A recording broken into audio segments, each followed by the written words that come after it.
ఉత్తరప్రదేశ్‌లోని జరిగిన ఈ సంఘటన తెగ వైరల్ అవుతుంది సోషల్ మీడియాలో. అదేంటంటే బీజ్నూర్ అనే డిస్ట్రిక్ట్‌లో ఒక హనుమాన్ టెంపుల్ ఉంది. ఆ టెంపుల్‌లోకి ఒక వీధికొక చొరబడి హనుమాన్ విగ్రహం చుట్టూ ప్రదర్శనలు చేస్తూ కనిపించిందంట.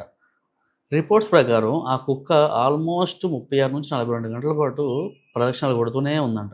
ఇది చూసి చాలామంది భక్తులు ఆశ్చర్యపోయారు. ఆశ్చర్యపోయారు గానీ, ఆ కుక్కని డిస్టర్బ్ చేయడం గానీ, భయపడడం గానీ ఏం చేయకుండా అలా చూస్తూ ఉన్నారంట. ఆ కుక్క తిరిగి తిరిగి అలసిపోయి పడుకున్నాక చాలామంది భక్తులెళ్లి కుక్క కాళ్ళను మొక్కుతున్నట్టు కూడా వీడియోలు కొన్ని వచ్చాయి. అవి కూడా బాగా వైరల్ అవుతా ఉన్నాయి. సో, ఈ విషయాన్ని కొంతమంది భక్తి యాంగిల్‌లో చూస్తుంటే, మరికొంతమంది కుక్కకి ఏమైనా హెల్త్ ఇష్యూస్ ఉన్నాయా? అంటే అన్ని సార్లు తిరుగుతుంది కాబట్టి ఎక్స్‌పర్ట్స్ ఏమంటున్నారంటే తనకి న్యూమరాలజీ ప్రాబ్లమ్ ఉందని లేదా ఇంకేమైనా హెల్త్ ఇష్యూస్ ఉన్నాయన్నట్టు చెప్తున్నారు. అండ్ ఇంకో విషయం ఏంటంటే కుక్క తిరిగి అలిసిపోయిన తర్వాత డాక్టర్స్ వల్లే తనకి రాబీస్ టీకాలు వేసినట్టు ఇలా కొన్నేవో సోషల్ మీడియాలో స్ప్రెడ్ అవుతా ఉన్నాయి. బట్ వీటిల మీద అంత ప్రూఫ్స్ ఏం లేవు కాబట్టి నమ్మే విషయం కాదు. సో, ఈ విషయాన్ని మీరెలా చూస్తున్నారనేది కింద కామెంట్స్‌లో చెప్పండి.